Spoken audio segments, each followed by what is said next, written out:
Yo. What's up, Raj? What's up, Devin? How you doing today? I'm great, man. It's noon,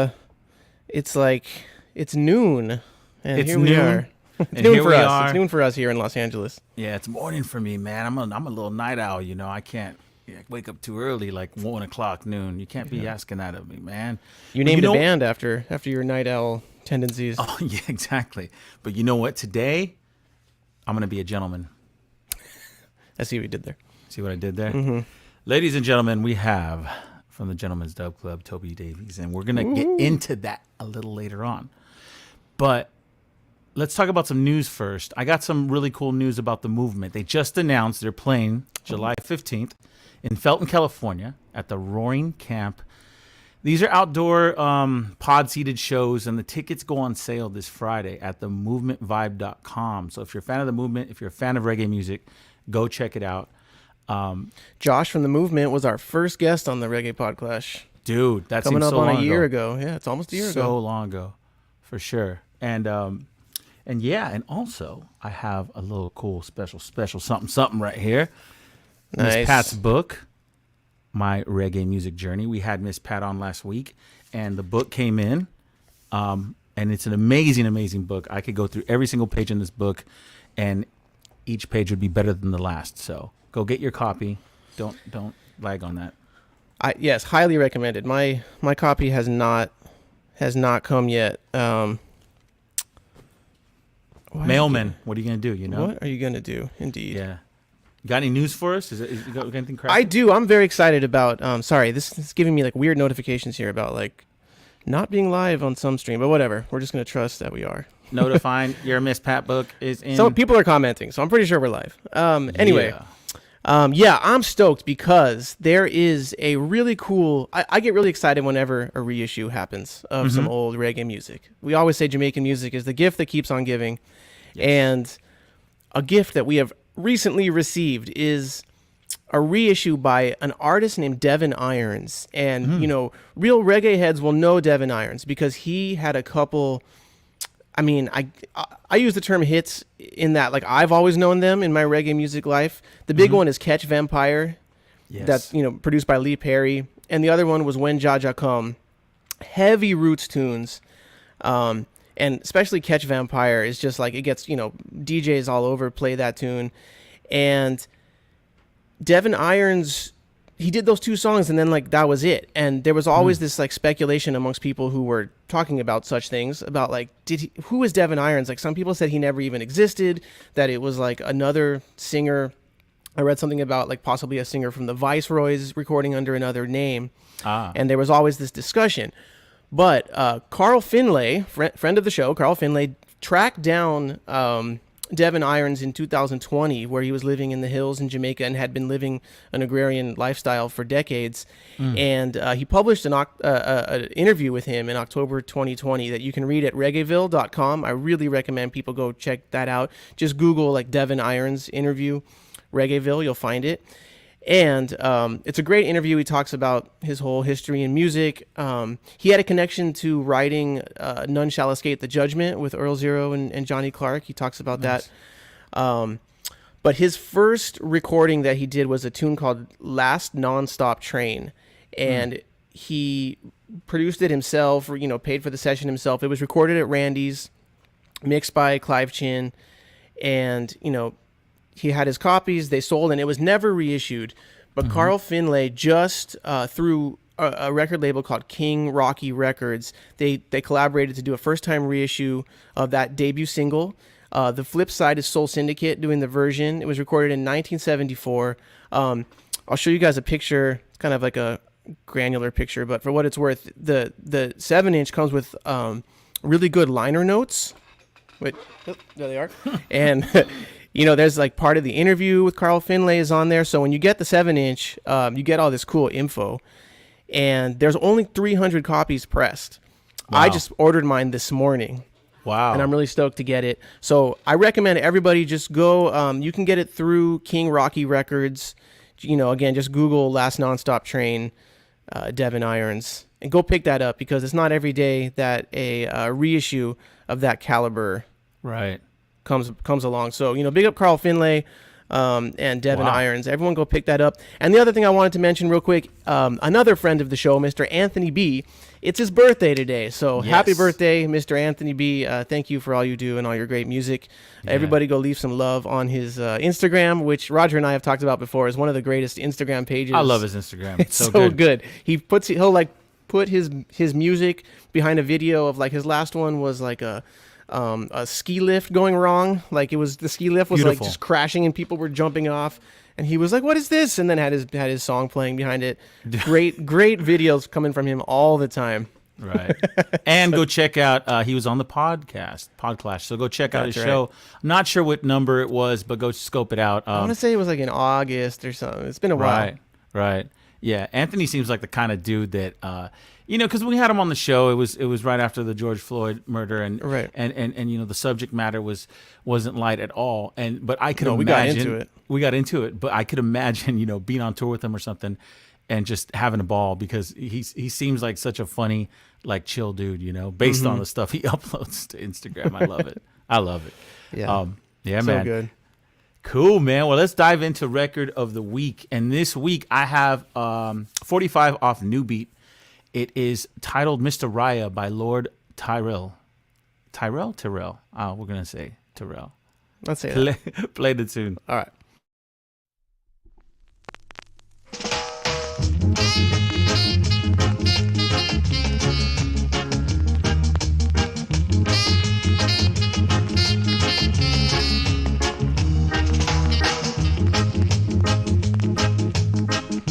A woman decided to give Rhya peace. She locked off the light. She started to tease. There's not a man that can make me look small, no sir. 'Cause I'm the best woman of all. Rhya make her stop. She said, "Man, you soft." He tried again. She said, "You're worse than a hen." He tried the third time. She started to laugh. But on the fourth time, she started to cough, saying, "Ooh, yeah, to Miss Rhya. Ooh, yeah, no push it no higher. Rhya, ooh, it hot like a fire.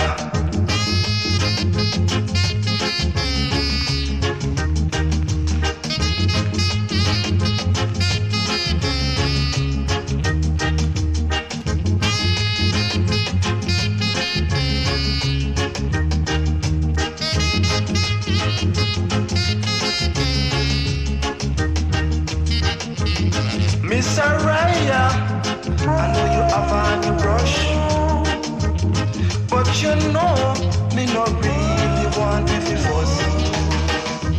If you take your time, me will shape me body line. No care how you big, you know you can't be bigger than mine. This time she sing, ooh, to Miss Rhya, please. Push it higher. Ooh, to Miss Rhya. Ooh, I know me a go fire. Ooh, to Miss Rhya. Ooh, push it higher. Ooh.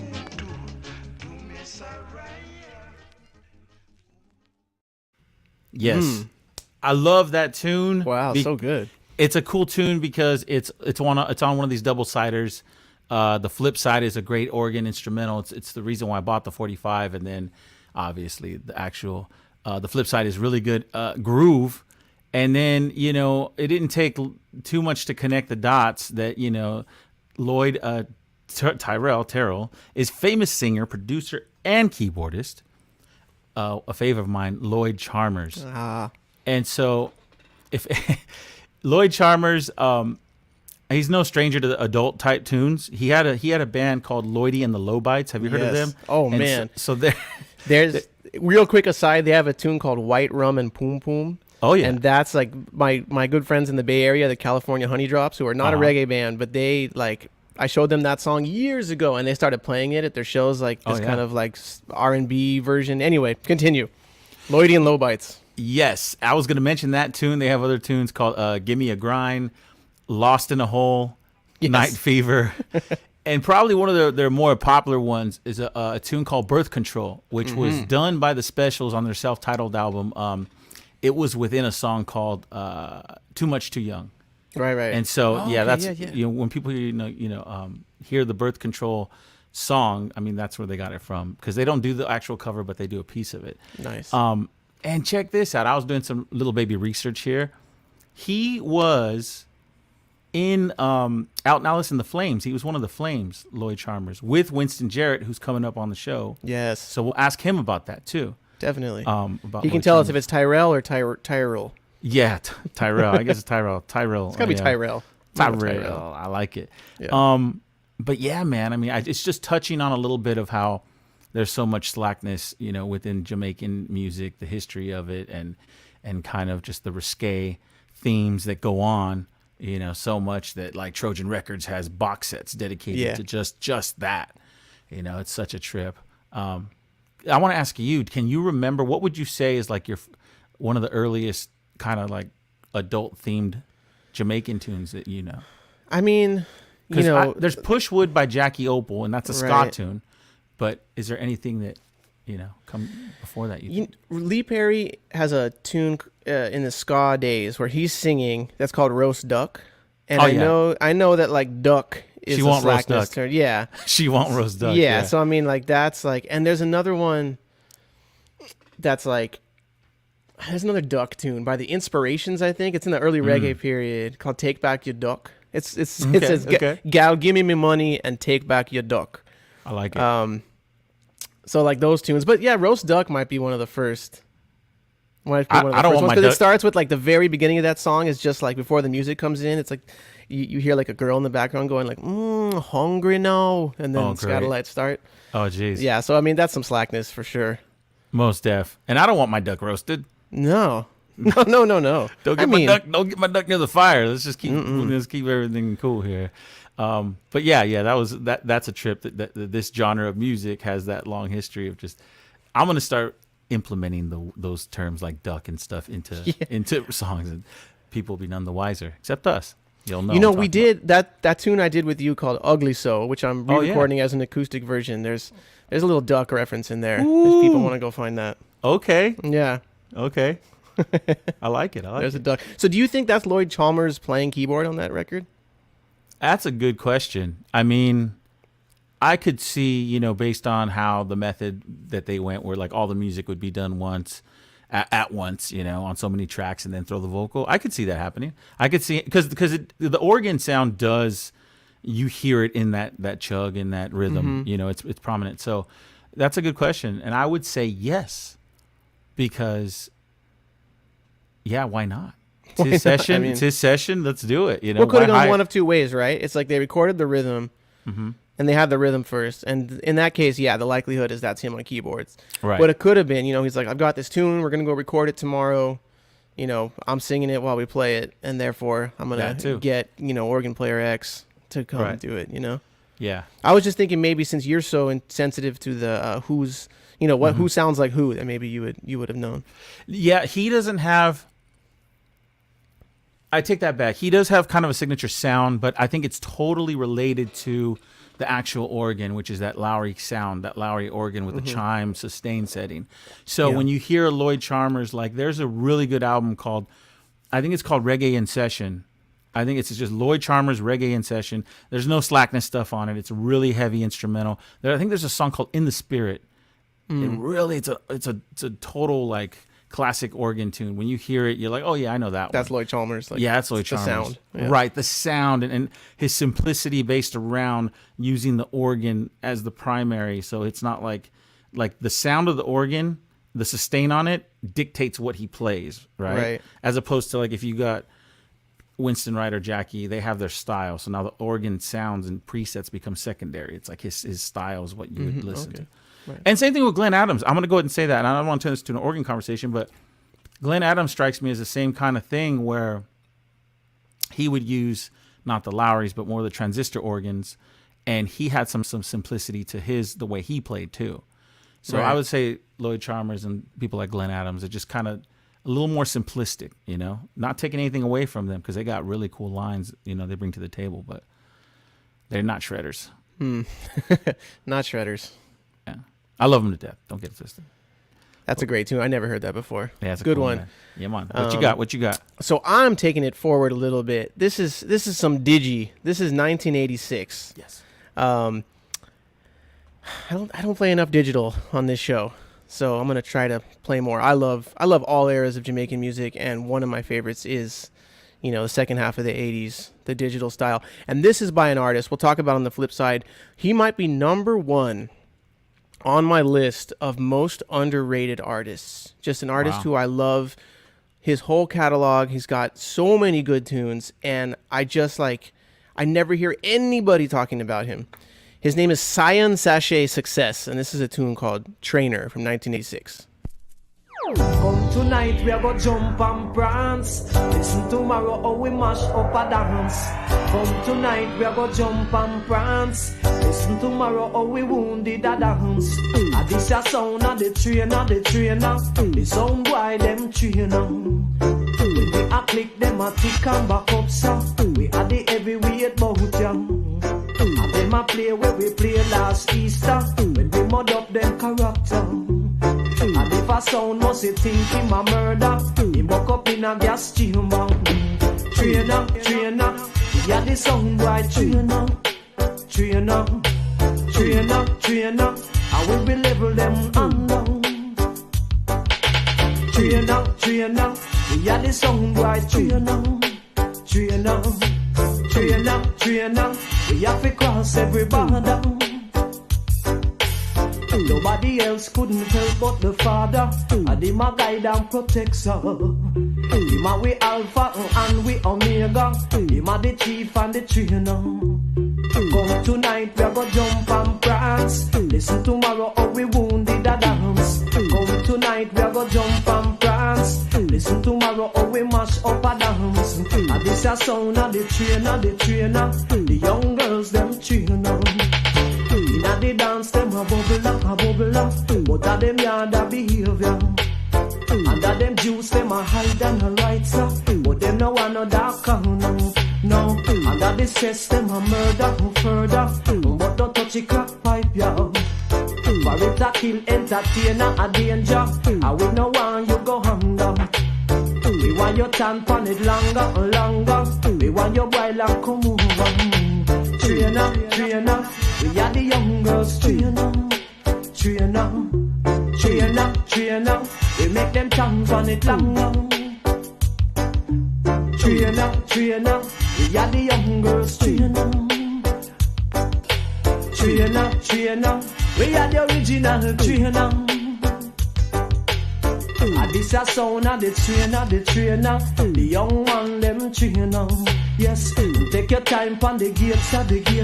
Nobody push and come in now. Inna the dance, them a bully in a pencil. Them have the hottest a temper. They want to bad up and mash up the culture. I must say both of them work for. Nobody make you badness fool you. Say me treat them free cool you. Youth, nobody make you money rule you. Enough love them for school you. trainer. We are the young man trainer. Oh, trainer. Nobody touch the retainer. Trainer. We are the young man trainer. Nobody ease off this trainer. Yes. Wow. Trainer. That's a tune, man. I don't know if you remember, Roger, but we were on tour with Long Beach Dub All Stars, and we were having one of our after parties and backstage, and we were listening to digital stuff. It wasn't that time in the hotel room; it was a different night. Right. And I was playing that tune, and I remember you specifically were like, "Oh, okay." You were like really, really digging that one. Yeah. Okay. So first of all, Scion Sashay Success. He's got several albums where every tune is a killer. Like this album, this is from 1986 record called In the Balance. Every song is great on it. It's all digi style. His more popular album, insofar as he has one, is this one kind of back here. It's just self-titled. So many tunes. He's got a great voice. His melodies are great. He does his own harmonies, and he's got this like, it kind of sounds like the Waterhouse like style of harmonies. I have no idea if that's where he's from, but it has kind of like that vibe. Or kind of the harmonies kind of reminds you of like the way Junior Reid or Half Pint or somebody like that would do harmonies, where it kind of like swoops into unison and then like back into a harmony within the same line. I love everything about him. Every song I've ever heard by him, I like. His stuff's on Spotify, not that hard to find, and I just don't hear anybody ever talking about him, and I don't know why. He released a lot of stuff on the Jaw Life Promotions label. A lot of it came out of New York. Like this LP was recorded on Long Island in 1986. And I'm actually kind of in contact with the guy who runs Jaw Life, and I had asked him like, man, I feel like he's so underrated, and he agreed. We didn't really get too deep into like why, but I found out after we had Sister Carol on the PodClash that they were label mates under Jaw Life, and they have some shared 7 inches or 12 inches together. And so I want to ask her next time we have her on about him. Yeah. I can't find that even like on the online. You look up stuff about him online, and like there's a website, and every time I click on it, it's like the domain has been taken over by some like Japanese completely irrelevant site. It has nothing to do with him, So yeah. I just can't find out that much about him. They sell Scions, the car. Yeah, exactly. So if anybody, I know there was a New York connection, like a strong New York connection. If anybody watching this, live or listening to this in retrospect knows more about him, please educate me. Please let me know. I'd love to have him on the show. Is he still with us? Do you know? I'm pretty sure he is. Yeah. Almost positive he is. Right. That tune was produced by Philip Smart, which people will know. Philip Smart just did a lot of the golden age of reggae tunes in that era. But I just I can't get enough of Scion Sashay Success. He's got some tunes. I had to pick my favorite from this album, and I picked this one. But there's another tune on here called Free Mandela. That's one of my favorites. It's just full of tunes, man. It's I don't know. I can't say enough about him. He's one of my favorite artists, and like I said, he might be number one on my list of just underrated artists where I don't understand why more people don't know about him. Like when you played it right now, I don't remember the time we were in the backstage, probably because I was like 15 Jaeger bombs deep. But yes. That same feeling came back of like, oh shoot, you know what I mean? Yeah. Jay not. Yeah, the lyrics too, just so dope. He has a great lyrical style where he just you can tell he's one of those guys whose radar is always on in terms of songwriting material. He has one song about, one of his best songs is over the hot milk rhythm, ding, ding, ding, ding, ding. Yeah. Ding, ding, ding, ding, called Pain a Back. And it's just about how he's having back pains. But the way he writes this whole song about it is it's one of my favorite tunes. And that one, he's saying we're the trainers. We come in the dance and we train the sound boy. We train we train the audience members. We are the ones putting on the school here. Mm-hmm. Just heavy. It's just so good, dude. Man. Even I never get sick of that song. Even right now, just listening to it. You got to think of I love this song. I want you to think of really cool, because dude, all these different ways on how they can punk, in the dance hall, punking sound boys, right? Think of, I'm sure you have already, just some of these songs that are played are so poetic, but it's in the words and the heavy rhythms that it's oh man, you got just dissed, yeah. You know what I mean? A trainer, I'm coming, you know what I mean? Thinking out of the box. I need the Devin, I need the man like Devin kind of sound boy, just straight up. All right, we'll do it then. Yeah.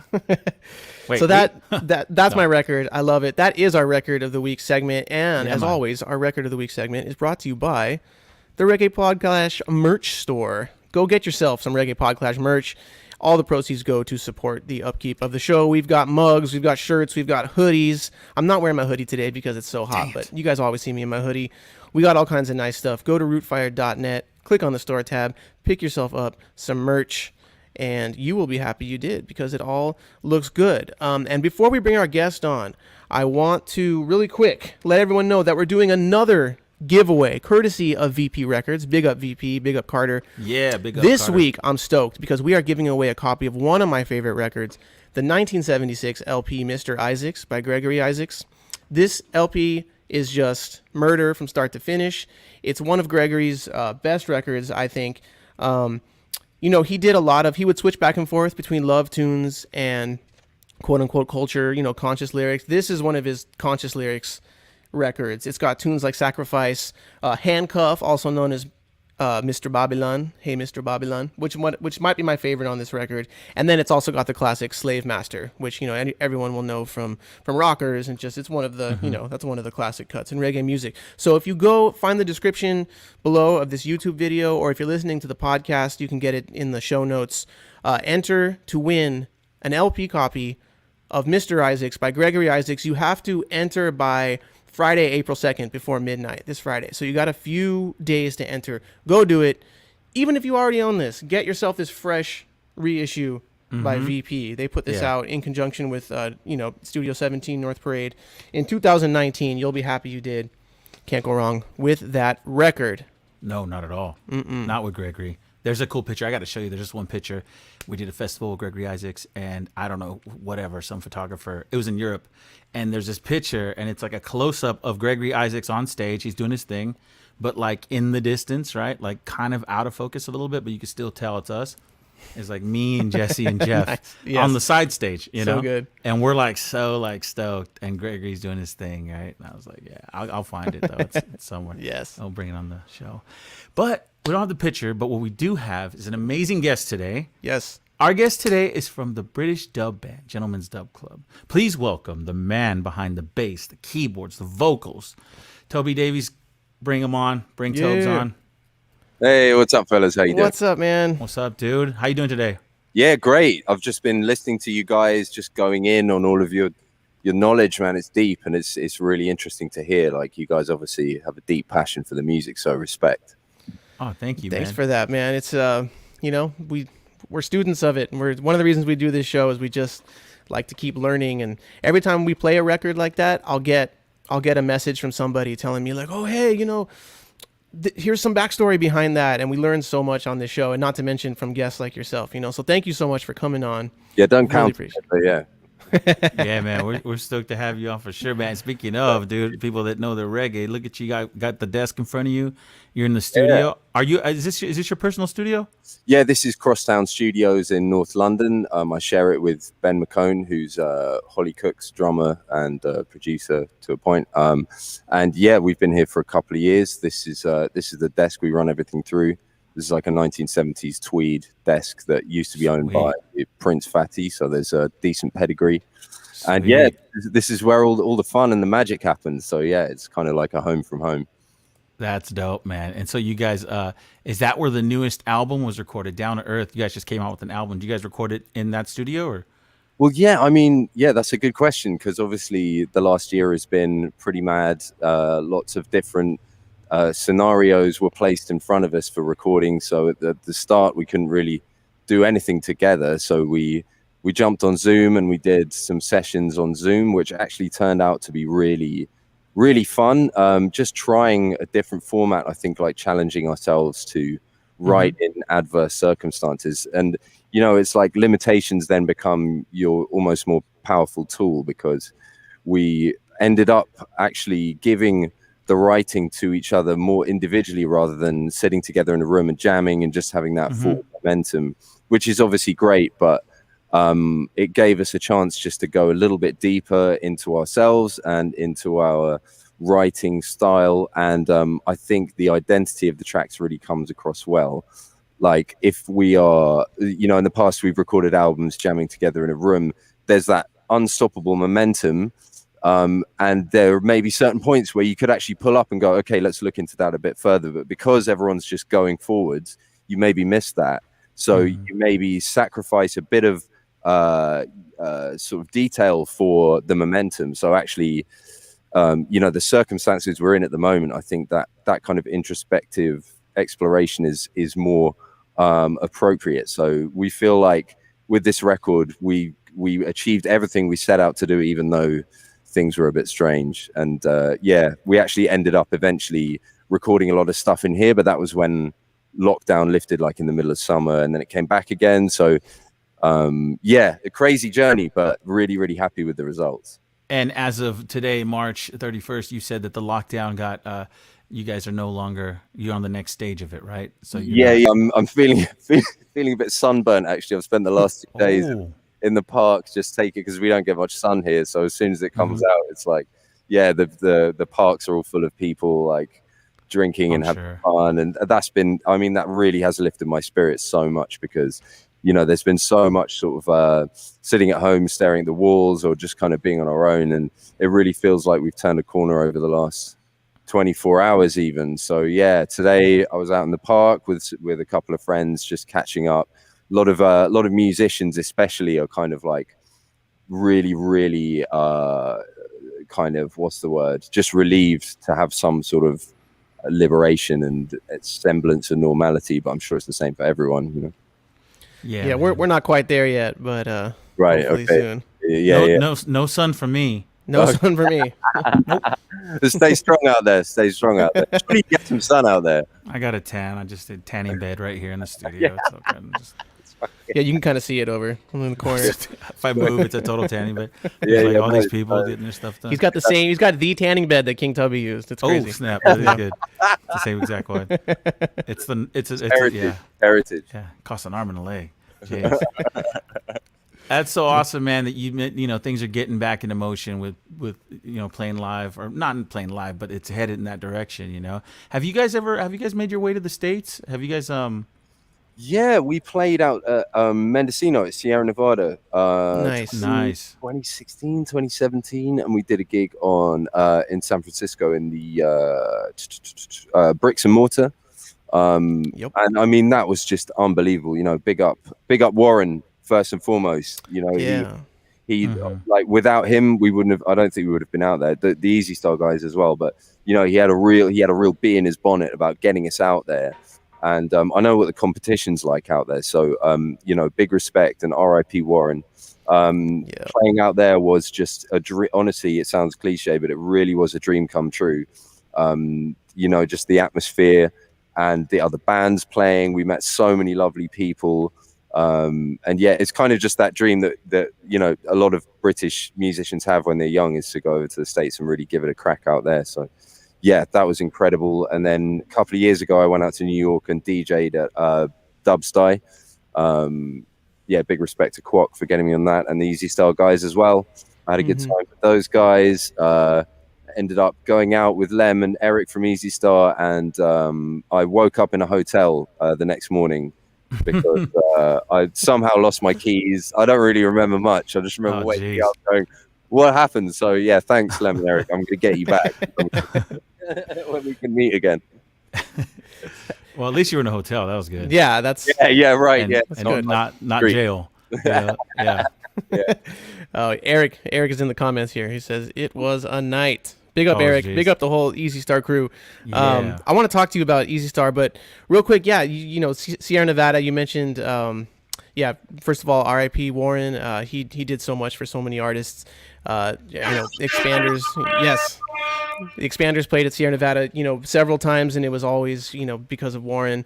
Right. And that, like you mentioned, artists wanting to come out to California to play, and that really is.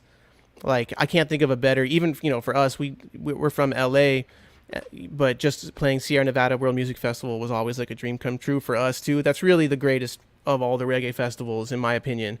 So you guys got on a good one for sure. I wish I could have seen this. What year was that, Toby? I mean, that's in the memory banks. I think it was 2016. 2017. Third World were headlining. Okay. We saw like the Nomads out there. Yeah, a few other people, but yeah, I think it was 2016, something like that. Gotcha. Nice. So how did you guys link with Easy Star? What was the connection there? That's a really good question, actually.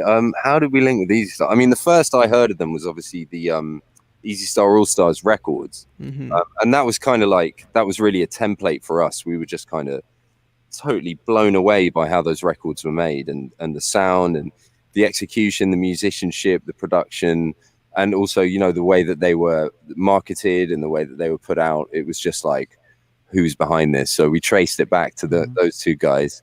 And how did we get? I can't even remember. It was probably a series of emails, and you know, sent maybe some demos over, and yeah, we kind of hit it off straight away. And that was 2014. So we did our first record with them, The Big Smoke, around then. And it's just been a dream, really. Those guys, their attention to detail, just so easy to work with. They're on the ball with the emails, and great guys as well. And yeah, we just just big up to those guys. Thanks so much for giving us the platform. Eric says Harry reached out to us after we signed the Skints. There we go. Okay, yeah, that was Harry. Yeah, I mean, Harry was he was our manager at the time, and he was really, really on the ball with just like pushing the band and, you know, seeking out new opportunities. So yeah, that's when that started. Nice. I mean, you guys must, I mean, obviously, you know, because when we think, there's a certain amount of bands and names of bands that come to our minds when we think of, you know, reggae from the UK, and obviously your guys' name gets brought up in the Skints. You guys must be just the closest to homies, right? Yeah, I mean, yeah, you know, through gigging over the last few It would years. be funny if you said "fuck." I mean, Yeah, if you just you're like, don't like no, those guys. No, we've actually got really heavy beef, and I've actually been looking for right, Josh. right. You're like, Raj, yeah, and I'll be like, well, we actually have Josh. Josh, get in here. No. Yeah. Make up for those. Yeah, I mean, just from being on the circuit, yeah, I mean, those guys are amazing. We've had them in on the GDC podcast before, and had a really interesting chat with them. They did an acoustic session, which was just like mind blowing, the way that they harmonize and that they lock in together. And obviously their music has been like blazing a trail for years. Yeah, so Skints, like big up the Skints. And actually the last sort of year or so has actually been a really good opportunity to link up with other bands. So, you know, before we were on the road, we'd sort of see each other, maybe have a beer quickly before a gig or whatever. But definitely have found more time to hang out. Josh lives actually quite near to the Crosstown Studios, and he's been in and out. He actually did a special for one of the tracks on the album. I heard that. Nice. Yeah. And then, yeah, I mean, the sort of reggae fraternity as well in London and the UK stretches around the country. And yeah, I mean, Hollie Cook as well, she records in this studio as well. She's a long-term friend of the band, and really just, you know, that's one of the things that we rate so highly about reggae in general in the community in the UK, is wherever you go, if you've got that shared interest, there's just that kind of that love between people trying to do the same thing and appreciating the same music, and, you know, celebrating the history and everything. So yeah, it's a really healthy scene out here, and we all just can't wait to get back out and play again. I think we've actually, there's a headliner, like a triple headliner towards the end of the year, which is, I think it's us and the Skints and Hollie and like a couple of other guys. So that's going to be carnage. So that's going to be carnage. I wanted to ask you about the scene. You mentioned, so you know, there's the Skints, Hollie Cook, you guys. What are some other bands that are super active that you really like out there in that scene? Jeez, yeah. I mean, come on. There's General Roots, who are a reggae band from London as well. They actually are the backing band for Hollie Cook and an artist called Maverick Sabre as well. And they're like genius musicians. They're all from North London. They've been playing in different bands around the place, and they've got several releases out as well. And then we've been working with who do we have? We had a band, Young Culture from Birmingham. They came in a few months ago. They're a wicked young band. They really reminded me of us when we first started. They were kind of like a little bit ragtag, but definitely really talented and had their wits about them in the studio. So that was really great. And yeah, I mean, I just can't wait to get out to the festivals and see see more of the emerging talent, because whichever festival you go to in England, there's always like side stages where there's like some sick bands, just, you know, really, really high standards who are grafting. There's a band called the Wise Bloods that I heard recently who sound really, really strong. There's a band called Jeremiah Ferrari as well from Manchester who are making some good sounds. And I mean, to be honest, the last year as well, I have really just been focusing 100% on just making this record and just trying to keep my head down and concentrate on, you know, not get too distracted. So there's probably loads of acts out there that I haven't mentioned, but, you know, big up to everyone in the UK that's getting involved and carrying the torch. For sure. And you mentioned Hollie Cook, and I definitely wanted to ask you about her. And Wingatron here in the comments says, I'd love to hear about Hollie Cook. So I know you have her on the record. I think this is the third track, right? She's singing a duet. What's your guys' you touched on it a bit, but could you talk about your guys' relationship with Hollie Cook? We're fans. Roger, I think, played in her band for a couple shows out here in California, right? Oh, wow. Oddly enough, at Sierra Nevada and that's right. Oh, no way. Dub Club here in Los Angeles, yeah. She's not only super sweet, but I mean, geez, what a unique voice and what a just charisma. You know what I mean? Like when she's singing a tune and performing live, I mean, it's so captivating and just super cool, man. She's super cool. Yeah, she is super cool. Yeah, I mean, we must. So you don't like her much, huh, Roger? You don't care for her too much. Yeah, I mean, she's long story short, just such a charming person, and like I think we first met her probably when we were working with Prince Fatty around like 2011, 2012. She was working on one of her records down in Brighton, and that's when we were working, I think, on the Big Smoke. And we've kind of just been in contact ever since. She's doing the same kind of circuit as us with the gigs, and we're just massive admirers of her just general like artistry, just top to bottom, is just like faultless. It's just, you know, her attention to detail, the songwriting, the effort and the time she puts into the production, because she gets very involved in the production of the records as well. Is just, you know, she's just like someone to just look up to and take inspiration from at every step. So we're just like really, really grateful to have her on the record, someone so talented. And the song as well, we're so happy with it. You know, just the writing and everything is perfect. And we've actually got a music video for that coming out, I think, nice this week. So keep an eye out for that. How was that song? The song's called Honey. How was it constructed? Was it something where you came up to her and said, look, we have this song, here are the lyrics? Did she have freedom to just kind of write the lyrics herself? I mean, how did it come about? I think, okay, so the instrumental, our keyboard player, I think Luke, came up with the instrumental, and then I did a bit of production on it, and then we took it to the sort of Zoom writing camp, and I think wrote the hook in the writing session, and then Luke took it to Hollie and Johnny. So Hollie and Johnny wrote the verses sort of together, you know, kind of bouncing off each other so that they're in the same world, but it was all remote. And then we eventually all came together in the studio and recorded the vocals, and then we've performed it a couple of times. We had a live stream on Friday, which you can watch on youtube.com/Gentlemen's Dub Club, and then we had another live stream just before Christmas. We've done it twice now, and I mean, such a vibe. She's such a great presence to have on stage, and we just really we love her, you know. Yeah. Man, did you guys record those Zoom conversations? And because, dude, that's in the vault, man. That's in the vault. I'm always thinking marketing. That's behind the paywall. Yeah, I'm always thinking marketing. So you release the that's Moly fan stuff. Right. No, I see. We recorded bits. I think I recorded bits of it just to go back and check that our ideas weren't getting lost. But and I recorded a lot, of what we were doing in Logic, and we'd kind of pass ideas around. Everyone's got their own home setup, so they'd maybe take an idea and flesh it out, and then send the parts over. And we actually, with Down to Earth, the title track was all done just sending stuff around between each other. Wow. And it's strange. It's funny thinking about those different methods of writing and how they affect the song. And I guess the fact that tune sits well with one that was written maybe in groups or whatever is like, does it really matter? I don't know. Right, true that.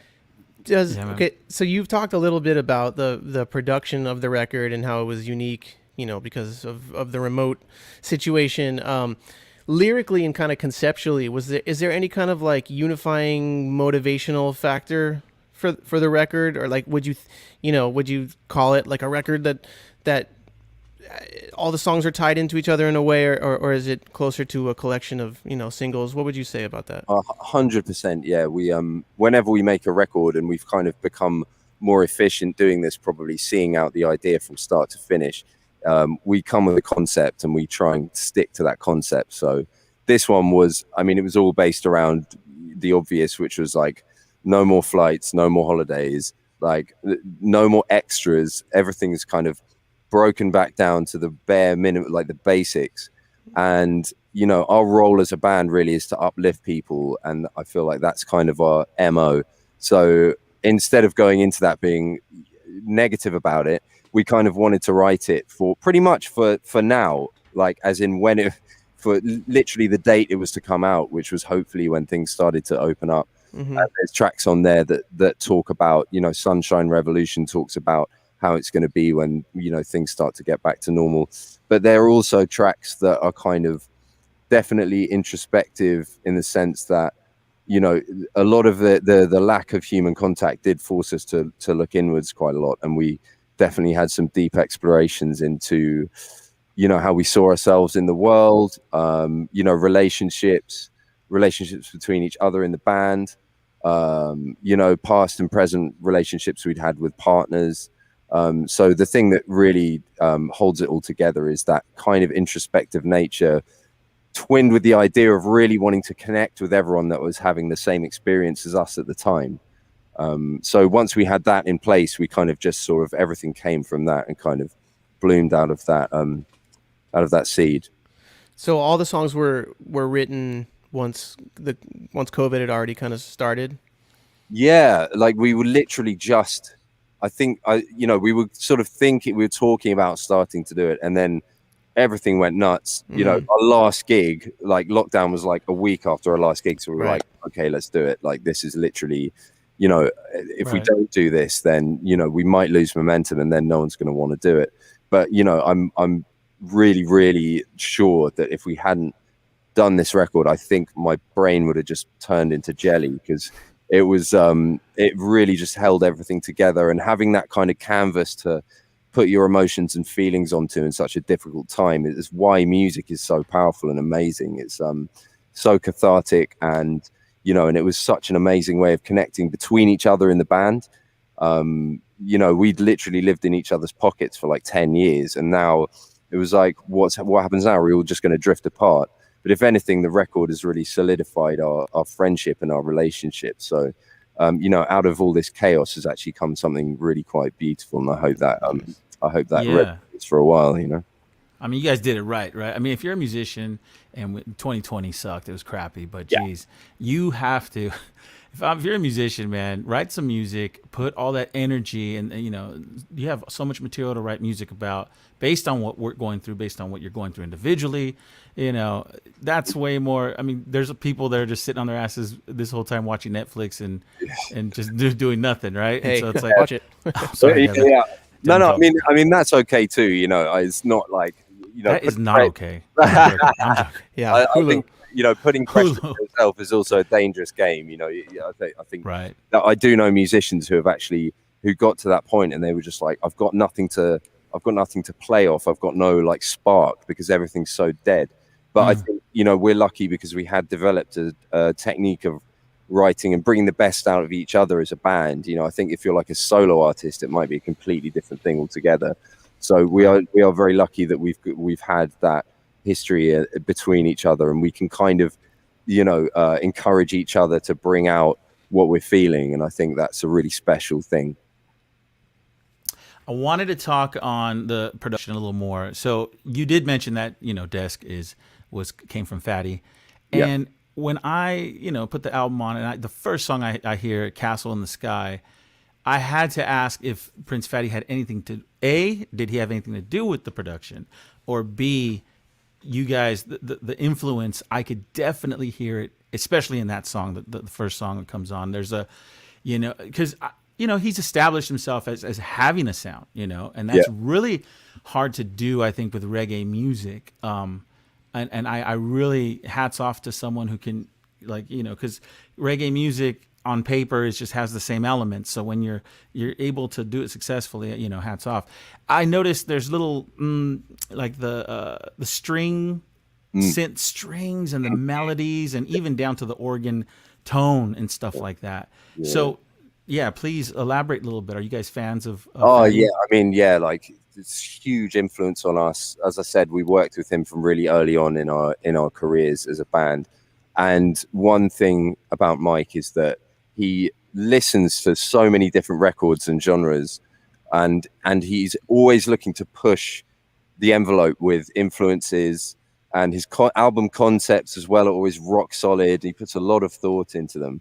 And I think one of the main things as well that we learned from him is that the musicians are really, really probably, despite all of this stuff, the musicians are the most important thing.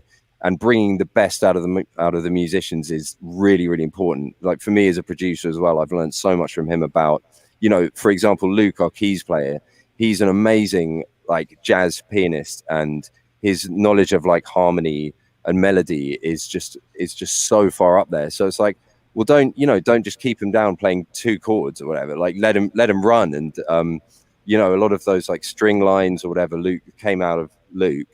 And that's kind of a direct influence from Mike, and also Ben McCone from Crosstown Studio B. He is of the same school as Mike. He's also Dennis Bavell's good friend, and he's worked with Dennis a lot. And I think just that whole kind of golden age of production where the musicians are so important, because if you're recording to tape, you might have one take to get everything down, and you can't do 20 takes on something and edit it all together. So we tried to take that on and, carry on that canon of like really paying attention to detail, getting the right musicians. The strings player we got in, Alicia, is like a concert violinist. She tours all the way around the world. She's been on like huge records. She's played in huge venues everywhere. And her expression and her kind of sensitivity to what was needed in the music was, a big part of why it sounds so good. So you can have all of this stuff if you want, but if you don't have the right concepts and the right musicians, then it's kind of useless, and that's definitely Prince Fatty was a big influence in that whole train of thought. Mm-hmm. Yeah, so true. And what speaking of influences, what were or are some big Jamaican influences for you or for the band? I know just listening to it, you can tell right away that you guys listen to Jamaican music, so which might seem like an obvious thing to say if we're talking to a reggae band, but that's not always the case, especially here in the American reggae scene. And this is not a judgment; it's just a stating of the fact that in America, a lot of bands that are playing in the like quote unquote reggae scene have come from a different different path that's not necessarily based on listening to Jamaican music. But listening to Gentleman's Dub Club, you can tell there's a heavy Jamaican musical influence. So what are some first of all, how and when did you get into Jamaican music, and what are some of the biggest influences? Yeah, I mean, that's a good question. I mean, yeah, aside from like, all the King Tubby, Scientists, Studio One, John Joe Laws, Harry J, all of those guys, we actually, because of, the history of the last 100 years, we have like a wealth of amazing Jamaican musicians in the country, and they are like the trailblazers for reggae music here. So, like Steel Pulse and like Iration Steppers on the kind of DJ side of things. Mm-hmm. Just bringing those flavors, but mixing them also with strands of UK music. I said the Twinkle Brothers are also another massive influence. We saw them at Subdub. So to rewind a little bit, Subdub was like our first like baptism of like sound system music. And Mark Iration and Simon Scott, big up to them, who run Subdub. They'd get different DJs and bands in every month. It was once a month, last Saturday of each month, I think. So we were kind of spoiled really out there up in Leeds. And he'd get all of the like massive DJs from all around the world. There's like Abashanti would be playing. You get like King Earthquake. You get Guys, like Twinkle Brothers came over and they absolutely smashed it. So yeah, I mean, just look at all the flyers for Subdub in like between 2010 and 2008 to 2000. Wait, hold on, no, not even that. 2006 to 2010, like all of those artists, big and small, were like a massive influence on us.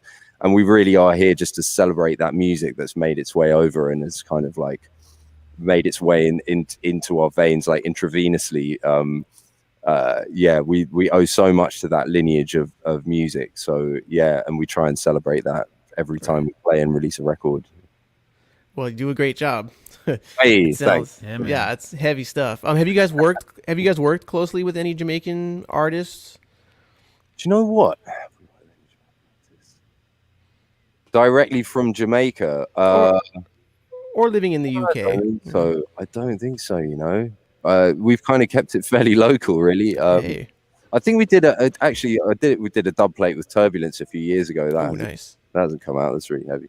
But yeah, I mean, like I said, there's such a wealth of like high quality, like second generation Jamaican musicians that are in the country. Them first generation, like it's you just have to walk out of your front door. Like in North London, there's like Dennis Bavell, Winston Francis, like all of these, like Horseman lives down in South London. And these guys are like, they're so like open and like keen to share all of the stories and all of the kind of like lessons they've learned along the way about playing live and in the studio. So yeah, we owe a huge amount to those guys as well. Nice. Wingatron has another question. He says, any collabs with US based artists in the works, or your most enjoyable collaboration thus far? And anybody watching, by the way, if you want to ask a question, now's the time. Just put it in the comments and we will read it. Throw it in there. Yeah, but Wingatron wants to know about some collabs. Besides the collaboration we're doing now, because this is collaboration. I get that this is probably your most enjoyable. No, it's my most enjoyable. Hey, let's record. Let's run the track. Let's go. Yeah, I mean, just everyone. You know, it's hard to really narrow it down with collaborations because we're just surprised anyone wants to work with us to start off with. But you know, secondly, it's like just having a different viewpoint on a track that maybe we've written a chorus to, have someone come in and jump in on it. You know, everyone that we've worked with so far has just like really come through. Obviously the Hollie collaboration's great. We work with a guy called Gardner a lot out of Bristol. He's a rapper who's absolutely sick, killing it. He's a young guy, but he's like really, really making waves. Eva Lazarus, who's appeared, I think on Dubtopia. Winston Francis was on Lost in Space, who's just like a legendary guy. Like, I just can't tell you how amazing it was to have him on there. Mr. Fix It, yeah. Yeah, right. Yeah, I mean, old school, man. Winston Francis is... I mean, he's like been. I think he was backing vocalist for Bob Marley at one point, and from then he's just released. Well, he's old school, like Studio One and stuff. Yeah, proper. And I think he went through he was recording quite a lot of disco in the late 70s, I think, under a different name. I can't remember that name. But yeah, Lady Shan came in, absolutely killed it. She's like a kind of like grime rap MC from London. I don't know if I'm going to have to get our catalog up. There's too many records. My brain's too fried from the sun, but yeah. The sun. Yeah. The sun. That'll do it. Everyone we've collaborated. Josh from the Skints as well. He doing that collaboration with him was so much fun. And honestly, like when we get to perform it, it's going to go off. It's going to go. I can't even imagine. I can't wait. With Josh, you mean? Yeah. For sure it will. yeah. It's funny because like when you hear an artist like who's your friend that you know kind of well, it hits your ears differently, right? Like the I don't know what you call it, the fourth wall, or that's probably not the right term, but like you hear them, right? You don't just hear, you know. So like when I heard on your guys' Instagram or something that verse with Josh, it's dope, like so dope. But like the first thing that hit my ear was just like, oh, that's Josh, and it just made me like smile because it sounds so much like Josh, like doing Josh, you know? Yeah, so good. That was great because it was kind of like I knew he had it in him to kill that track, and I just sent him the instrumental. And there was no fuss at all. He like 24 hours later, he came in the studio and he was just like, hey, do you reckon this is okay? And just absolutely like set the studio on fire. I was like, okay, let's throw up a mic and let's get it down quick because that sounds good. Josh he's been a little bit unwell recently. So sending really? Josh. Yeah, he's fine, but yeah, he's had a rough couple of weeks. So just sending love out to Josh. I didn't know that. Yeah, love to Josh, man. Josh is one of. We did a tour with them in 2016, Expanders and Skints. It was like a co-headlining thing, and that was just one of my favorite tours of all time. Yeah, also massive fan of the Expanders, like huge fan of the Expanders. Thank you. Big respect for the whole catalog. Like it gets absolutely caned in the van. We've got it on the speakers like regularly. So yeah, big respect. Thanks. I appreciate that very much. I think you guys did a podcast. I mean, I know you have a podcast, and I want to ask you about that. But I feel like there was an episode of the podcast where maybe you guys like were giving Expanders some love, and I wanted to say thank you for that. Right. It was a little while ago. But could you tell us about your the podcast you guys got going on? What's that all about? Yeah, GDC FM. Yeah, we've been doing it for about 5-6 years now, and it's just a way of just shedding a bit of a different light on the band, slightly more informal, I guess, because a lot of our appearances are like all 9 of us in suits on stage with like sound and lights, so it's a kind of a bit more behind the scenes. It's mainly me and Johnny just talking about reggae in general and stuff that's been happening with the band, and we've had like a fair few guests come in as well. So yeah, we've had Prince Fatty, we've had Adrian Sherwood, we've had who did we have last? Yeah, we've had the Skints. We've had Kiko Bun. We've had Hollie Cook. I wanted to shout Kiko Bun out. I can't believe I didn't mention him earlier about like talent. Like that guy has like a generational voice. Honestly, Kiko Bun, if you haven't heard him, check him out because he is like next level singer, and hopefully he'll be coming out with some new music pretty soon. So we had him on the podcast, and yeah, we do the reggae news. We do a spotlight section where talking about different artists that have influenced us. And yeah, that's just been a kind of side project, but it keeps bubbling along. And I think we'll probably do a behind the scenes, down to earth sort of production episode next couple of weeks. So if you go to the podcast app and type in GDC FM, it's all there. Nice. Wow. That's great. We're gonna have to go and steal some ideas. Yeah. It sounds like you guys are organized. Jump in. Yeah, you guys have got it locked, man. Don't worry. I wanted to talk about one of my favorite tracks. I'm gonna go ahead and say it. Not one of my favorite tracks. Let's just be real here. It's probably my favorite track on the album, Moonlight Dreams. And I'm a sucker for me and Devin have these conversations that people gravitate to songs for different reasons, right? It could be the lyrical content. It could be, I really enjoy chord progressions and the way chords and the music alone makes you feel, And so it's just so butter the way, how the song flows. And that song stuck out to me, that's the one that I'll be wearing out in weeks to come, So tell me a little bit about that tune, who wrote that and how did you guys come about? Yeah, I think that's definitely one of my favorites as well, for the same reason. And that was Luke again, the keys man. And he's got this kind of like Matrix vision on the keyboard where he just hears these sequences and these melodies that kind of interlock in between the sequences. And yeah, he brought I think like the chords and the string line. And then within like 10 minutes, he'd come up with that pretty much the whole melody as well. I think definitely the verses. And yeah, he was kind of basing it. I think at the time he was really shedding like James Bond soundtracks. Nice. So that chord sequence, you hear it quite a lot in James Bond films. Right. And yeah, so that was kind of like, he just loved the fact that it's got that lushness and it kind of just keeps going. It goes from I think a minor to a major and back again. Right. And actually also I've got to shout my dad out for this because my dad came to one of our gigs. And he came backstage and he was like, he really, really enjoyed it. He's like, I think you should do more tracks with major chords in. Like they're not used as much. So we kind of... Freaking dads. Yeah. Just alphaing me there. No, and so we had that in mind, definitely. And then me and Johnny sat down and I think we wrote the chorus because actually, weirdly, that Luke was saying the other day that chord sequence came to him in a dream, like genuinely came to him in a dream. Wow. So, and then we wrote the chorus, but we didn't know that. And we called the track Moonlight Dreams. Wow. And then it's just like, boom, like after that, it just all happened so naturally. Yeah. Have you guys ever like had a song come to you in a dream that made itself into a real song? Have you, Raj? I've never trying to think if I ever have. I know that once I woke up saying like, oh, I just wrote an amazing song in my dream, but I couldn't remember it. Right. And I'm sure like if I actually could like see the lyrics, it was probably just like some ridiculous, like meaningless, whatever. But in my dream, I was just like, I've done it. This is the hit. Like, I mean, This is the hit. Like your grocery list or something. The lyrics. Yeah, exactly. I've only had dreams where I'm eating a giant marshmallow. I mean, that's the regular. There's a song in that, man. There's a song in that. Sure. Definitely a song in that. And then my pillow is gone. I actually wrote the instrumental to High Grade. I genuinely woke up in the night with the bass line in my head. Nice. Went over to the computer. It was when my studio was in my room, and I just punched it all in and went back to sleep and kind of almost forgotten I'd done it.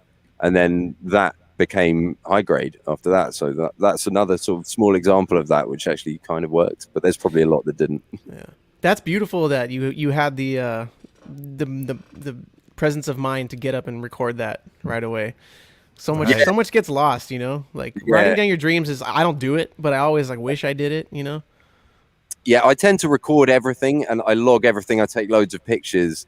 I'd like Niall, the percussionist, was calling me like the media man the other day because like I just store it all. I just think it's really, I don't know, because we've got all this technology, you might as well use it for something good, you know. And I think storing memories, and you know, sometimes those memories are great song ideas, and if you happen to have it, like the voice note recorder is so useful for writing sessions. If you just have it running, I'm sure you guys do the same thing where you just have it running in the background, and you might get an hour into a session and you're like, oh, what was that word or that melody or whatever, and then you can wind it back. So yeah, it's just these little moments. I mean, music, you know, a big part of it to me is just the moments where everything comes together. So if you're kind of recording those moments, then you've done yourself a favor. Right. It's true. It is moments. And, you know, I try to think of it that way too, because I've got a good friend who is a big fan of, you know, what he calls freestyling, in the sense of like, you know, he'll say, oh, I don't really like to write down things. I just like to let it come off the top of my dome and just, but to me, you know, and we would get in little like arguments about this, because I'm like, but it's not either or. Like that's all of artistic creation is that. It's you coming up with something off your dome. The question is like, are you just going to let it like slip away into the ether and never be heard? Or are you going to like be like, oh, I just came up with this. Let me stop what I'm doing and like record it and then maybe try to work on it, you know? And that's why that voice memo app is so crucial. Like I used to like come up with songs a lot or melodies or ideas when I was driving. And back in the day, it was like, oh shit, I got to speed. And like, I couldn't stop singing it. You know, I was like, I got to get home, got to like record this on my tape recorder.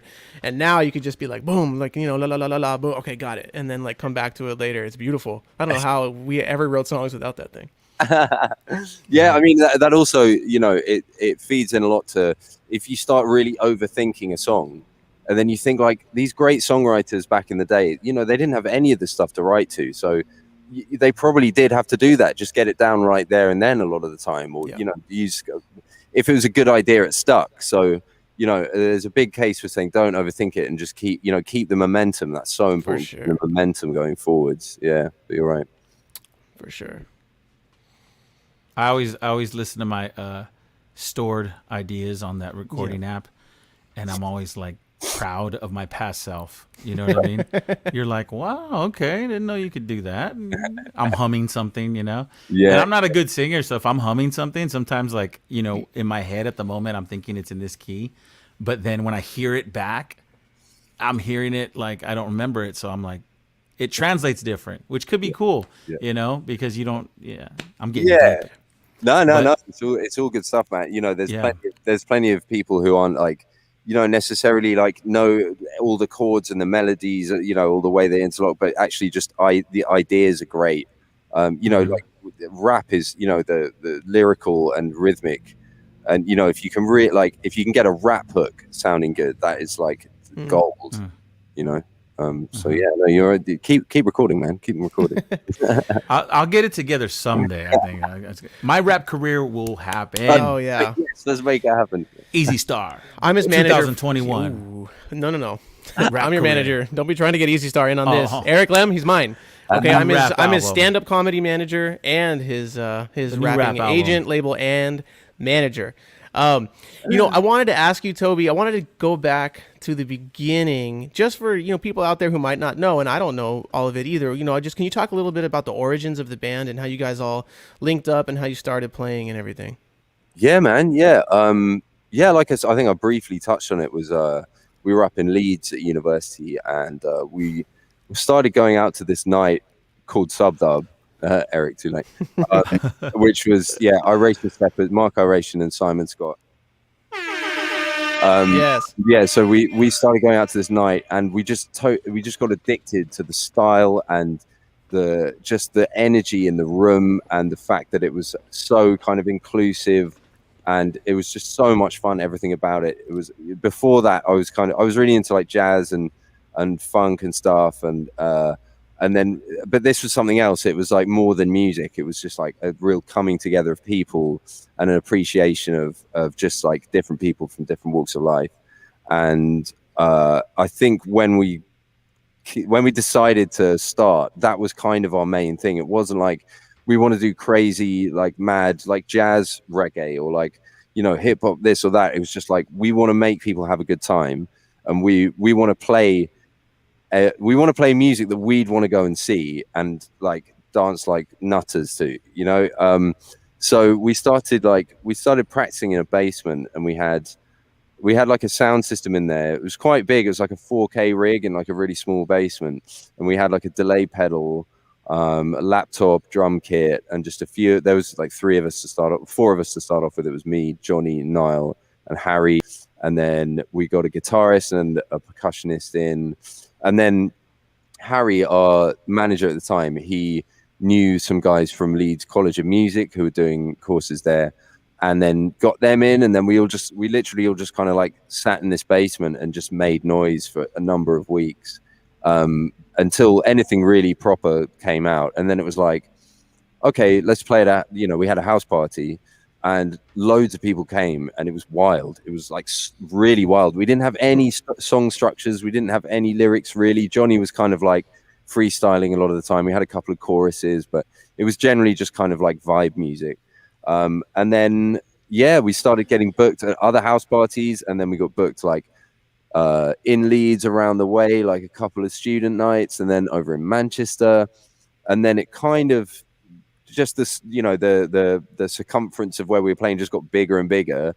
And then we played a season of festivals at a tent called the Chaiwalla tent, which they were so generous to us to start off with. They put us on and looked after us, and they were doing like a run of like maybe 10 festivals. And we just noticed, this was like 2010, we just noticed every festival we went to, the crowd just got bigger and bigger. And it really was like it felt like a real word of mouth thing where, people you just hear, like, you'd be walking around the festival and you'd hear the band's name. You'd be like, what the hell is going on? Like, we're not in any flyers or anything. So it was kind of this organic growth of word of mouth. And also, anything that's like super high energy like that, I think it like demands people to turn around and be like, what the hell's going on there? So it started building like that, and then released a couple of records. They got a bit of traction. We actually went through a stage of like, we had like some major label stuff happening and some people like in the industry kind of interested, but we had a look at it and we were kind of like, no, it was, that was kind of horrible that point. I think they thought they could just sort of market us and kind of get us to play whatever music. But we had to stick to our guns of like our original thing. It's been a very kind of like slow, gradual burn. But I think because of that, we've got the most amazing fans who like, they've been with us for so long. They like watch our every move and, buy our stuff. And it's quite surreal to have that sort of interaction, even at this stage, we're like 12 years deep or whatever. And it's really quite surreal, considering we did just start as like a real ragtag bunch of like, what the hell are we doing, guys, to now where apparently people take us seriously. Right.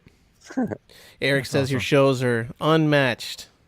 Listen, like, you no idea what we've got planned. It's going to be carnage this summer. Nice. Carnage. And it's a big band, right? You mentioned nine members, or there's 9. So there's drums, bass, piano, guitar, percussion, trumpet, sax, Johnny lead vocals, and then Doug, our sound engineer, is like the 9th member of the band. And I mean, also, a big part of it as well is Johnny. Like, he is like a huge stage presence. Some people say he's the Freddie Mercury of dub, but I'll leave that up to you. That's dope. All right. But yeah, I mean, yeah, he is just like, he just gives it everything, every gig. Doesn't matter if it's like, I've seen him like on the couch fast asleep 10 minutes before a gig, and then he's like 7 feet in the air and people are just like hanging off his every word throughout the whole set. So, we're really lucky to have him as a front man. Nice. Wow. Yeah, I can't wait to see you guys. Hey, yeah, we got to make it happen. Yeah. For sure. Have you over here? You're talking about the I want to origins go over there. Yeah, no kidding. We'll go over there. Yeah, I'm sick of it here. What's you're talking about the beginnings of the band. What's the story on the name? Help me with how the name got created. Do you know what? It's one of those things where band names where you're just like, you've been through so many, and then I was just like, okay, we're kind of like, we play dub, but like, I don't know. And then I just said like, Gentleman's Dub Club, and everyone was like, that's a good name. And then, That's it. That's the story. I love it. That was literally it. Yeah. It wasn't really like, we didn't go around the houses with it at all. It was just like, You're like, all right, guys, we got we're the Earthworms, the Wombats, or Gentleman's Dub Club. Yeah. We're going with Gentleman's Dub Club. I can't remember the other names, but they were probably terrible. Earthworms is pretty good. I don't know. Dr. Voodoo and the Kick-Ass 5 was another name. Oh. Wow. Yeah, there were 6 of us at that stage, so it didn't really make much sense. Yeah. So for anybody just tuning in, we are talking to Toby from Gentleman's Dub Club, and you've got your desk set up, and there was talk of you playing some tracks. You want to give us something? We have. I can play some dubs, man. I've been doing this over lockdown. It's called the Vibration Station. I've been doing some live streams on here. Please do. Yeah. If you don't mind, I'll play. Let me see, Honey featuring Hollie Cook.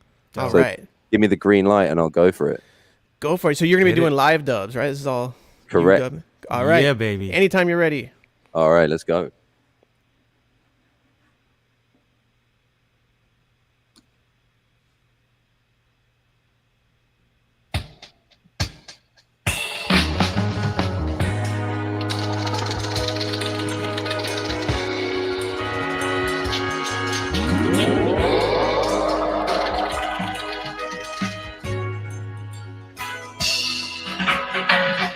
Sweet honey, you know how to draw me in. Sweet honey, I'll come, I'll never win.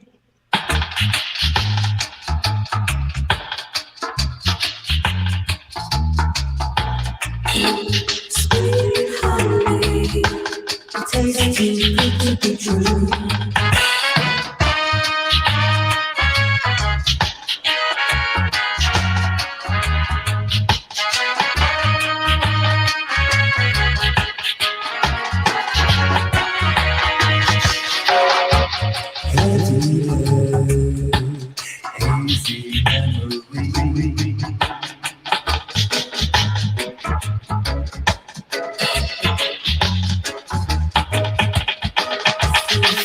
The rush you give to the heat so I could live.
Sweet honey, you know how to draw me in.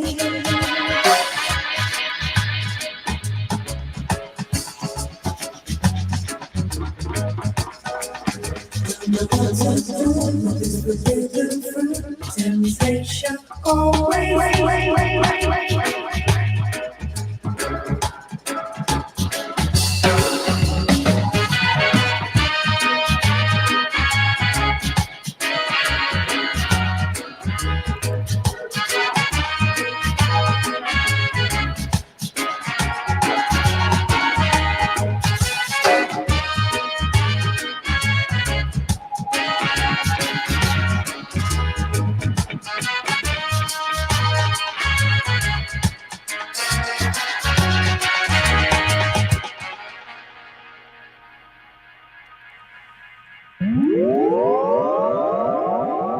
Yeah. Bravo, man.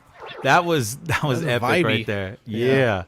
For sure, Yeah. dude. First of all, that's just a heavy rhythm. It's this really, really groovy one. Right. See, that's the thing you mentioned earlier, you know, and Fatty's right. It all starts with the musicians.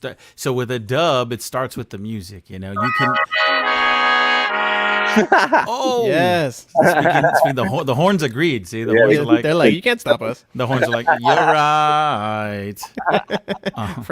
You're right. Yeah, yeah. I mean, yeah, the great musicians. You know, great musicians. That's the foundation of everything. You know. The great musicians make the great song. The great song makes a great dub. Obviously, the dub engineering has to be on point, which it is. That was amazing to see that live, man. That was really dope. What are some of the reverbs and delays you're using? There's some voodoo going on here, man. It's like what have we got? You actually have like a witch doctor, like the camera goes. Yeah. And There's he has smoke and all this stuff. Yeah. Yeah. I've got a rack of 500 series up here. I've got an Eventide digital delay. I've got a Meris Mercury 7 reverb here. I've got like a spring reverb here. Nice, man. Awesome. And that's kind of going through a Moog filter, and then I've got like, I mean, there's all sorts going on here. Akai filter, which was set at the start, so the start sounded a bit weird, but that's kind of like coming in on a separate channel here. I've got an RE20 space delay, and partridge in a pear tree. So Wicked, man. All going off here. Wicked, Ed. Yeah, man. That's dope. Yeah, I love it. You got to be releasing the actual dub album now. That's in the works. That's in the works. Yeah, I'm working on that at the moment. I mean, I could talk about dub for days, really. But just the kind of the unending, just possibilities of everything. You know, it just keeps me completely addicted. Just, you know, I start to look at the possibilities of like different effects or different arrangements. There's so many variables that you can have with it, and I can literally dub a song for hours and hours and hours. And you know, once I get to the end of it, I'll come to a certain point, but then the next day I might come in and have a different idea and then develop it in that way. It's just, I mean, it's been such an amazing like revelation to be able to dub on a desk like this. And I'm so grateful that it's here. You know, How has your technique evolved? You know, in terms of like the way you group tracks together when you're dubbing, or how has that been for you? Yeah, I mean, I started off actually just on an 8-track, like an SSL 8-track, which is down the back there. And that was kind of, you have to be a bit more, there's more limitations. So there's more like mono channels. But still, it means, you know, if you've got all of your chops or whatever on a mono channel, then you can kind of, it's a lot quicker. I've got my music on this channel here. So my music's like guitar keys, whatever's going on there. Yeah, like rhythm guitar. And then here I've got backing vocals, lead vocal here, bass here, mono, drums here. And then I've got like my horns or whatever coming out of here. And then my effects all come back. So these auxiliary sends. So I send one here, will go out, and then it'll come back on this channel here. And then I can control it with this channel here. So I don't know if you can you hear this? Like, wait, hold on. Can you hear that delaying back? Maybe not. Maybe it's not set up right. it probably isn't set up right. But yeah, anyway, I could actually hold on. I could like play a little bit here. So there's the drums there. Let me just pause it. There's the drums there. Can you hear that? Yeah. Yeah. Yeah. Yeah. And then I can delay that here. That's coming back on this channel here. And then bass is there. And then my lead vocal. And then my backing vocals are here, which there might not be any backing vocals in at the moment. And then my horns are here. And then my chops are here.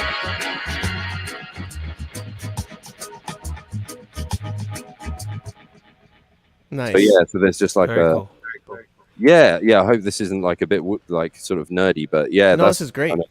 Cool. Yeah, that's and yeah, you can do it however you want. You know, I've got 6 auxiliaries here, so there's all sorts of possibilities. But yeah, the current setup I've got. But then, you know, I produce lots of different music, and I kind of bring the dub sensibility into that music as well. So if I'm mixing like like an R&B track or a hip hop track, I'll sometimes just lay it out like this and just see what I can bring. You know, I can bring that Jamaican influence into it by adding delay or just like adding a certain layer of reverb, or, you know, maybe like doing some sound system, kind of like pulling stuff back in and out again. It's a whole world, and yeah, I'm completely addicted to it. Right. Speaking of different genres, you say, you know, when one reads about Gentleman's Dub Club online, the term dubtronica gets brought up. Can you explain what dubtronica is? Well, yeah, I mean, I don't know. You know, these labels get kind of thrown around. Right. For sure. I guess, yeah, we try and mix in, you know, the old sound with the new sound. I think maybe this new record, there's definitely more like traditional, maybe like golden era sound in there. But in the past, we've definitely experimented more with like synthesizers with filters and, you know, like production, like kind of a bit more wild production techniques, using kind of in the box synths. Yeah, I mean, dubtronica, I guess, is just that mix of like that kind of old school influence with new school sounds, and we've sort of played with it on and off over the years. I think maybe with this album, because it did feel, like I said, you know, it was more of an exploration of, especially as we were spending a lot of time, the only place we could go was like out in a park or, you know, to a beach or whatever. So it felt like that production technique, you know, really suited the sentiment of the album. So keeping it more natural with the strings and with, you know, live organ and stuff like that. But in the past, we have done more like just heavy, straight dubtronica. And I guess that there's a lot of sound systems as well, especially around Europe, that use more synths, I guess, from like dancehall era of, you know, coming through with like, you know, the Casio and all that stuff. Right. So yeah, I mean, I don't know about labels, but yeah, we've definitely experimented with all those things. But yeah, I think that for a sound system, that style works really well because you can be a bit more minimal. You can kind of you can use the space a bit more. Like I think if you play like a big live band song over a big sound system, it can be quite overwhelming. For sure. That whole dub. Yeah, the whole like electronic vibe. Sometimes you hear it on like a laptop speaker and you're like, what is that? Like some Iration Steppers songs. I remember like playing my dad Iration Steppers when, you know, I was like 14. He was just like, I don't really know what I'm listening to here. Just like, and then you get it on the rig and it's just like, take your head off bass. Right. So it obviously, that kind of music, the in the box stuff that you were mentioning, it definitely lends itself to reach the full potential of a sound system, showcasing like the highest of the highs and the lowest of the lows and the sub bass. You know, like you said, if you take a organic tune, you know, 1970s reggae tune, and blast it on a system, it's going to hit different than something that was recorded, you know, all in the box and doesn't have those extra artifacts, you know. So that may be one of the appealing sides, I think, to whatever genre that is. They may be like, why not just push that sub bass, take your head off, and then have these crisp hats in there, you know. For sure, yeah. The production techniques have really come on, and yeah, like if you go to there's a dance in London called University of Dub, and they'll often get like like Abashanti, but then they'll also get like a really like modern sound with like modern boxes making modern dubs. And it's really interesting to stand in the middle and just get that experience of like how the tunes hit. Like you said, they just hit differently. It's not better or worse. It's just a different sound. There's, there is that wider kind of spectrum of low and high in the modern sounding tracks. And, sometimes like some people are into it, some people aren't, but it's an amazing sort of extension of the original sound. There's an interview with Steely and Clevie, who, for anyone who doesn't know, were one of the innovators of the digital sound in the mid 80s. And he's talking about, Clevie is talking a lot about that aspect of it because it's a brand new thing. And he's kind of extolling the virtues of electronic instruments and drum machines and the bass coming from the synth, insofar as they're able to sound a different way and they're easier to control over the sound system. And it's really interesting to listen to, because, now, like when I listen to that stuff, it's just like one more genre in the story of Jamaican music and it sounds a certain way, but like listening to them talking about it right when it was being made and from that standpoint of like, it's so much easier to control out of a sound system. Exactly what you were just saying. It's interesting. Yeah, I guess if you've got if you've got a drum machine, you can put it on a loop and tune it to the rig. If you wanted, there is that electronic element of like trial and error, which, if you're making a song as well, if you're making a song in the box, you can just bounce out the record, try it. If it doesn't change, or if it doesn't work, then you can try something different. So yeah, it does have a slightly different sort of I don't know. You can just be a bit more thorough with it and make sure that it suits the sound system perfectly. But then there is the charm of like a band record that sounds a little bit off. That just something sticks out, and it shouldn't sound right, but it does. So it's about appreciating all of the weird and wonderful elements of that. For sure, definitely. Well, yeah. Toby, before we let you go, we have to do something with you that we like to do with all our guests. It's a segment that we call the rapid fire segment. And we're just going to shoot some questions at you real quick and just, first thing that comes off the dome. Just, I mean, that's just a rule of the show. There is no wrong answer. Yeah, come on, let's go. Yeah. All right, Raj, I think you're going first today. Yes. Fast answers, right? Okay. Cider or beer? Cider, because I had some today. It was really nice. Nice. All right. King Tubby, Lee Perry, or a scientist? Scientist. Nice. Favorite modern artist? Oh, man. I know. Let's just say Brittany Howard. Like it. All right. Favorite OG Jamaican artist? Oof. Bob Marley. Come on. There you go. It's good. It's a good one. I'm sure you guys have cereal in the UK, right? Cereal. Yeah. Favorite cereal? Cocoa Pops. Love it. That's good. Whiskey or tequila? Whiskey. That's fast one. Favorite item on the hospitality rider? Rizzler and associated smoking products. Nice. You can get that on a rider, huh? I guess you can. You can get anything on a rider. You can get anything you want on the rider. When we were touring Europe, someone told us like, "Hey, check this out. Word to the wise: put socks on the rider." And we did it. We did it, and it changed our life. Because when you're on tour, especially in Europe, you're like socks, throw them away. Boom, boom, boom. Yeah. Why are you like socks, throw them away? Why do you throw them away so much? Just, I don't know, socks. You just autograph them, throw them in the audience. People like socks. Well, Agrolites do weird things. I was never in a band that really got like super far down the writer path, where we got like comfortable just asking for whatever we want. So I'm always like interested in these writer. Yeah. We finally tuned it. We speak to other bands about what they put on their rider as well. So you get that. Oh, okay. You're like, let's think about that. Exactly. Or you're touring with them, right? And you go to their backstage. You're like, who? You guys got avocado? Looks from. Yeah, exactly. Avocado's a must. One time we were in Florida and they gave us like these avocados that were like, I'd never seen such a thing. It was like this giant avocado. Remember that weird, like, it looked, I don't know, it was like a perpendicular avocado. It was crazy. It was all watery. Oh, yeah, it didn't even taste that good. That's true. We need to redo. Okay, this is the last one. First album you ever bought? I stole Beastie Boys' Hello Nasty. Nice. That counts. No, so I didn't buy it. That's okay. Yeah. That's a good one. Yeah, That's a good one. That really changed the game for me. It was What like, year would that have been for you when you stole that record? wow. Oh, let me think. 95, maybe? 94, 95? I was 10, 11. Sorry, Mum. And are you gonna give Fatty back his Beastie Boy album? Oh no, It wasn't off him. Okay. It wasn't off him. I just, Okay, I think was it joking. was from an airport. Oh, okay. An airport. Did you say an airport?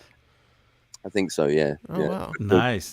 Just like from the little like. Okay. Where you buy a pillow and some candy and a Beastie We're Boys going record? into too much here. I'm gonna have problems here. I'm gonna have. So okay.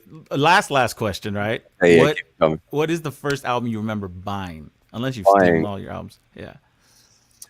Buying, I think Miles Davis Kind of Blue. I think I bought that around when I was like 12, 13. Probably some popular. Beautiful. Yeah, that was a game changer.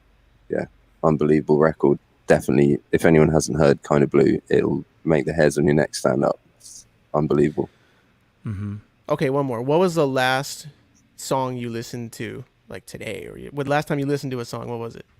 Oh, okay. I've got my Spotify here actually. Hold on. I actually liked one this morning, and it was like proper like summer banger. I think it's like a house tune. You're gonna have to give me 1 second here. It was called. It was called "Poison" by Klaus Wien, and it's proper like. Balbiv DeVoe? Oh yeah, Oh shit! that's a remake. Yeah, remake. But this is like classic like festival like out in the sunshine vibes. Yeah, that really got me. I was loving it. Yeah, check it out. Poison, Klaus Wien. There you go. Dang. All right. That's a whole scene, man. You I can knew grab we were any gonna somehow. song. I knew we were gonna end this episode with that song. With a house tune. It all worked. Not with that specific song. I knew it was gonna happen. Yeah. Yeah, everything ends with that tune. Yeah. It really does. Well, Toby, thank you so much for joining us, man. Everybody, make sure to go pick up the new Gentleman's Dub Club record, Down to Earth, on Easy Star Records. Congratulations on the record. Yeah, man. Congratulations to Easy Star for releasing such a great album. Go pick it up, and let us know any final thoughts you want to leave us with. How can people support the band right now besides obviously picking up the record? Is it available on vinyl? Yeah, available on vinyl. Gentleman'sdubclub.com. Go and follow us. Instagram is Gentleman's Dub Club. Twitter's Gentleman's Dub. Facebook Gentleman's Dub Club. YouTube Gentleman's Dub Club as well is like we've got a couple of live streams that just gone up there, and we did a live stream explaining everything about how the band made the album. We go into detail, and all the different people have their own thing to say about the album, so you don't have to listen to me go on about it. But just go and check it all out. Thanks so much for tuning in. Thank you, Devin and Roger, for having me. It's an absolute pleasure. You're doing some great stuff out there, shining a light on the music we all love. So big respect and love. Appreciate that, man. Big ups, Toby. Big ups. Man. Well, yeah, thanks again. Thanks for being on. The album's great. Everyone go check it out. And, hope we get to link in person before too long. Can't wait to catch a show. I'd like to go out there. Roger's gotten to go out to the UK and Europe many times. I've only been once. And so I really can't wait to get out there. It's got to happen, man. Yeah, when we can do it. All right, man. Thank you so much. Hey. And we'll talk to you soon, bro. Yeah, take care. Thank you, Toby. All right. All right. See you, Bye. brother. Later. Woo-hoo. Yeah, man. That was fun. That live dub was dope, man. Yeah, it was. Toby getting down. It really I was. love it. It truly was. Wow. I mean, usually it's like, it's 10 p.m. tonight or, at night, and we're finishing up the show, and here it is. Bright You and still sunny. have your whole day. I might go to the beach. I'm gonna take my dog to the beach. He's been patiently waiting. He's like, all, 'cause come on, get this done. is usually like the time of day where we're like doing stuff together. So yeah, he's like, what is going on? Something ain't right here. Yeah, but Daddy's before we do doing- that, what you got come? Well, first of all, the next episode is 2 weeks from today, Wednesday, April 14th. We have the great Errol Dunkley joining us. Errol Dunkley is just one of those foundation golden age of reggae artists. If you don't know him, you have 2 weeks to check him out, but I'm sure most of you know Errol Dunkley. We're really stoked. I'm really stoked. I say we're having him, but that's not really true because Roger will actually not be here on the next episode, but I will be joined by a special guest host who I cannot announce. Special as guest. of yet because I haven't called him yet. But it's going to happen. But 2 weeks from today, tune in to catch Errol Dunkley plus our special guest host. Roger, what do you have coming up? I will be performing with the great Jason Mraz, April 23rd and 24th in Anaheim, California. If you are in Southern California, please go get your tickets. It's going to be a really, really cool show. It's an all reggae set. Jason Mraz is known for his amazing catalog of music, but we're doing just a full-on reggae set. We're actually taking some of his classics and reggae-fying them, if that's a word. But yeah, and then we did a whole album called Look for the Good, so we're doing a lot of songs off there. So please check that out. Go to jasonmraz.com. Devin, how's the songbook sessions going? It's good. I took yesterday off. Felt like the right thing to do. But I'll be back next Tuesday singing songs at rootfire.net/TV. You know, I do new songs that I've been writing, new songs that I've recorded, expanders tunes, Jamaican covers. It's a great time. Tune in every Tuesday, 5 p.m. Pacific time. And you can also take a music lesson with me, guitar, singing, songwriting. Hit me up personally, directly, or hit me up through backstagemusiclessons.com. And go follow me on Twitch because we're going to do a DJ party. The follows has just been slow. People are reluctant to do this, but I've put my foot down. I will not do a broadcast until I get 30 followers. 30 followers. I'm still not there to that 30 number, but very soon. Everybody knows a good party is 30 people. 30 Anything people. less, it's kind of whack. It's not even a party, really. It's you know? really true. And also, I wanted to mention, people can hit me up. I'm making mixtapes. Nice. Actual tapes, like cassette tapes. Yes. I finally, Vanessa, Dope. you can kind of see it over there, my tape machine. The mic's in the way. There it is. I see Right it. I there. sees it. It's a Tascam brand new tape recorder that Vanessa got me for my birthday. High, top of the line, best taping, Sweet. best dubbing deck you can get. And I used to make tapes all the time. And it's like my favorite thing about having a vinyl collection is like playing out live, which we don't get to do nowadays. Well, you do, but most of us don't get to do, and making tapes. And so I want to make you a tape. Hit me up. We'll talk about mixtapes. It's my favorite thing to do. Yeah. So that's going on. And I think that's it. If you have any idea for news that you want to share with us, hit us up at the Reggae PodClash at gmail.com. Right. And we will definitely consider it and put it up there. But until 2 weeks from now, when we have Errol Dunkley, thank you all for tuning in. Thank you very much to our guest, Toby from Gentleman's Dub Club. Big up Easy Star Records. Big up Carter at VP. Remember, you can enter to win the classic Mr. Isaacs LP by Gregory Isaacs by entering. You can click the link in the video description or in the podcast show notes. Please subscribe to the podcast. Tell your friends to do so. That really helps the show if others subscribe to it as well. And we will see you all very soon. Later, Raj. Later, Dev. See you guys.